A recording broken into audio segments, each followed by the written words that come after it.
Yesterday night, I watched this movie, The Boy in the Striped Pajamas. I slept sometime in the middle of the movie. I don't know what the movie is about or what the end is.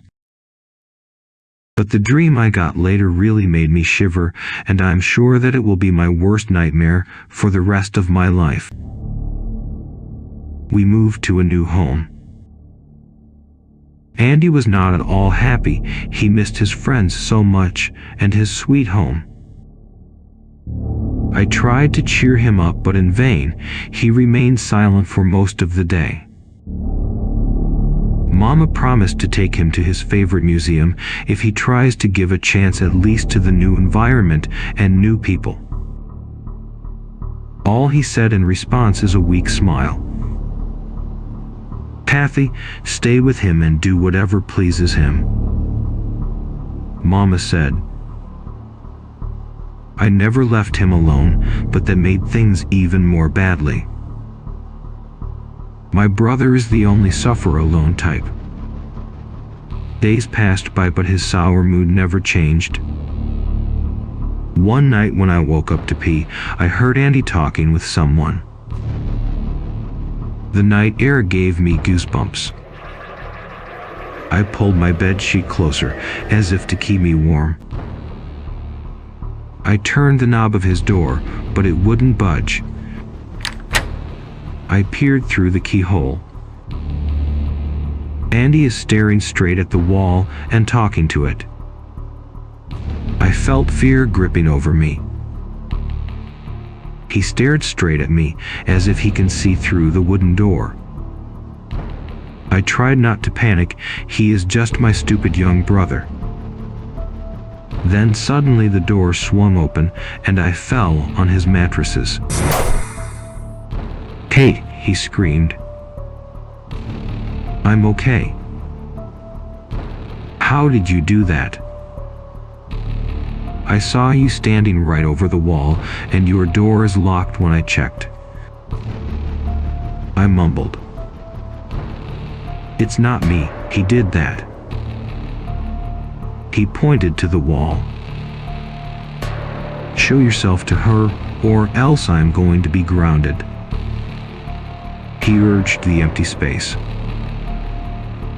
It gave me creeps to see him talk like that. Stop it, Andrew, you are making things worse. I'm going to complain to Mama about your weird acts. I shrieked at the top of my voice. Tell her I heard these words echoing. Who is that? I said with convulsive tone. I stared at the white wall. Then slowly shadows began to appear on the wall until they formed a black spot. A boy in striped pajamas appeared. He is not a boy but a ghost. He sneered at me. Tell her, he echoed once again. My heart pounded hard against my chest. What if Andy listens to him? I tried to raise my voice, but nothing escaped my lips. The boy in pajamas hovered over me.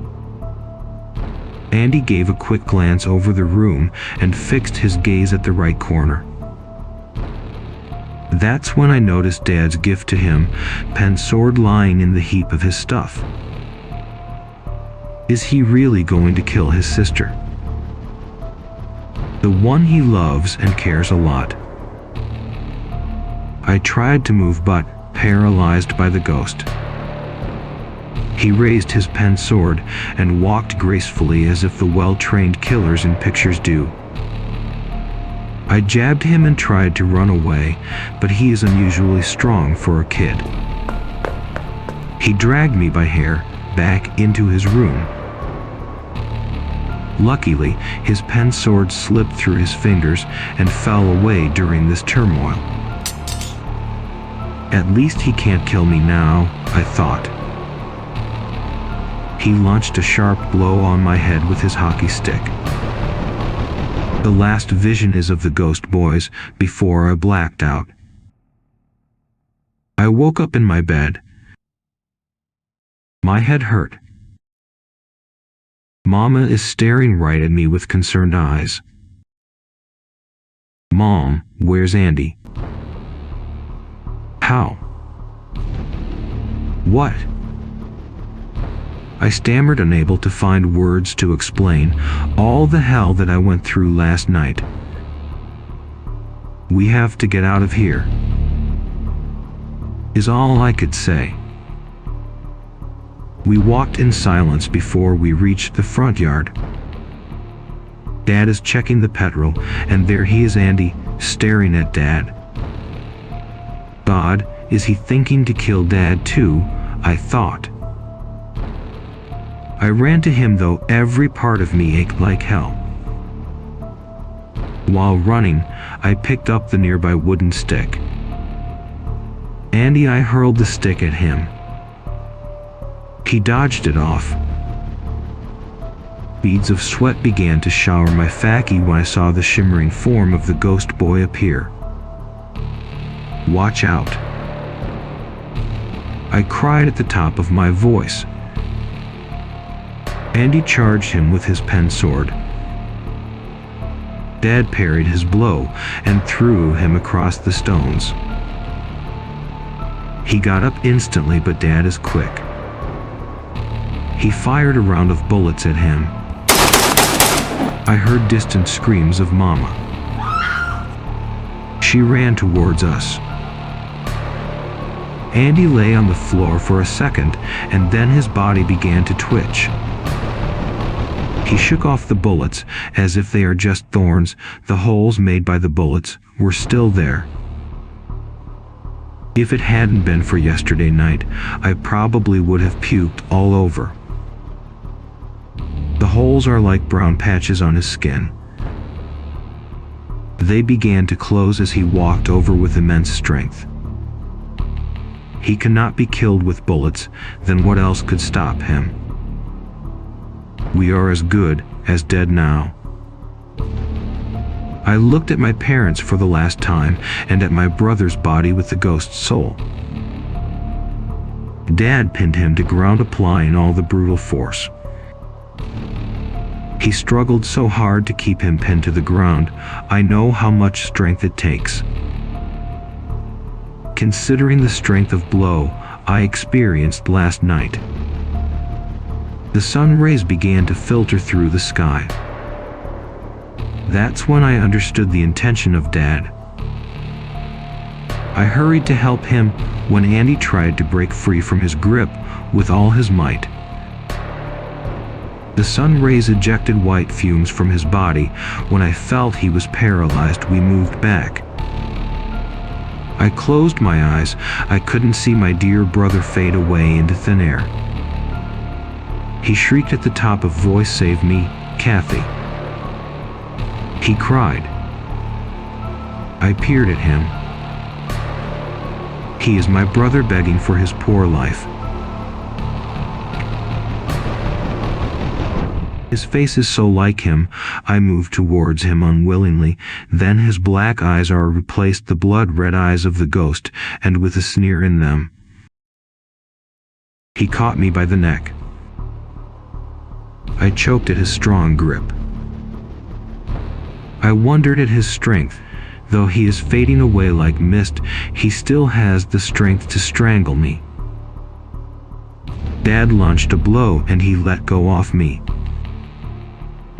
I opened to see a heap of black dust all over the ground. I am certain that this vision would haunt me for the rest of the years.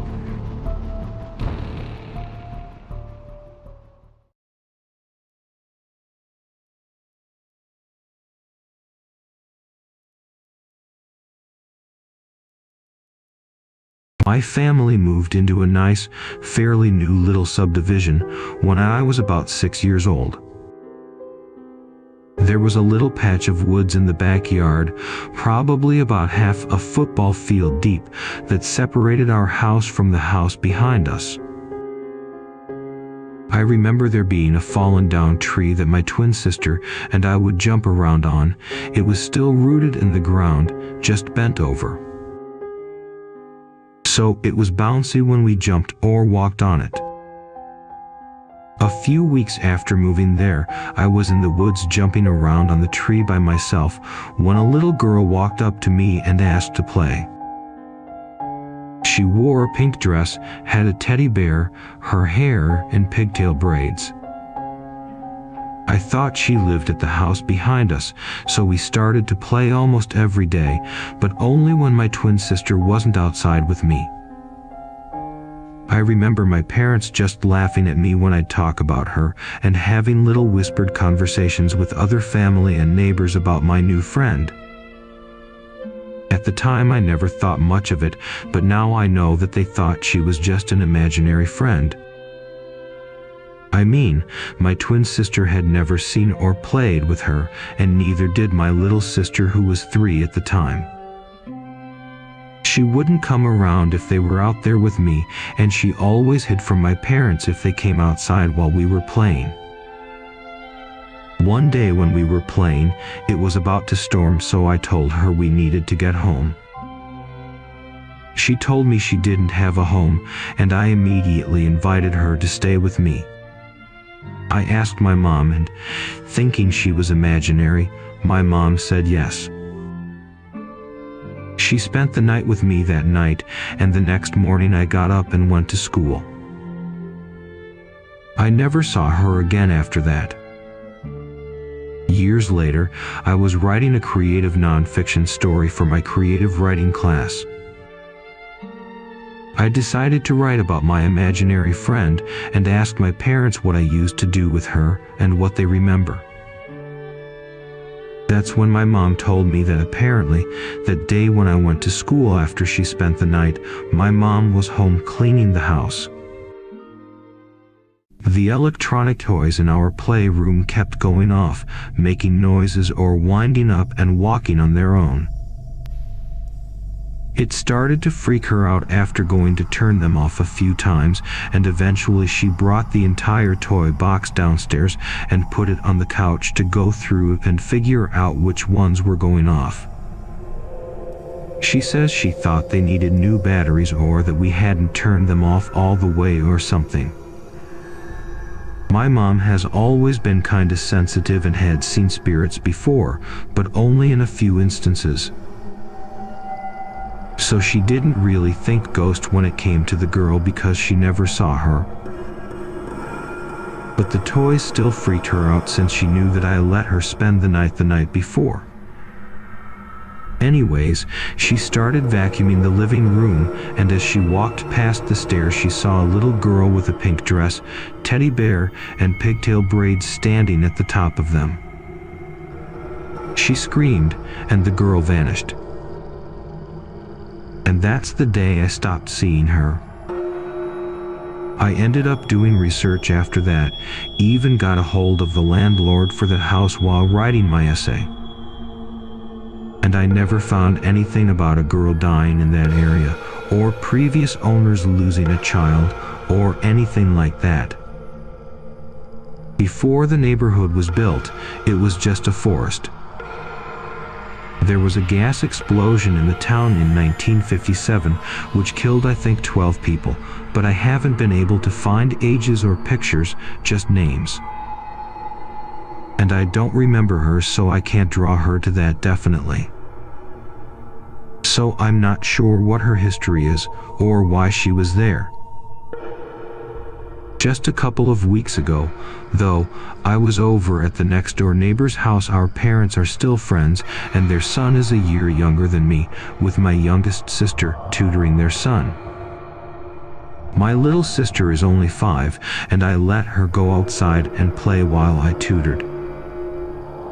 When it was time to leave, I went outside to get her and saw her in the backyard of the house we lived at, jumping on the fallen tree, giggling and talking to herself. I told her we needed to leave, and she ran to me, turned around, and waved goodbye. I asked her about it, and she said it was just her new friend. So the question still remains, was she an imaginary friend or a ghost? My mom swears she saw her, and I remember seeing her as a kid too. But at the same time, my mom could have just freaked herself out and remembered my description of her, and her mind played a trick on her. But if that were the case, how would my little sister make a new friend that nobody else can see, playing on the same tree I used to play on with her?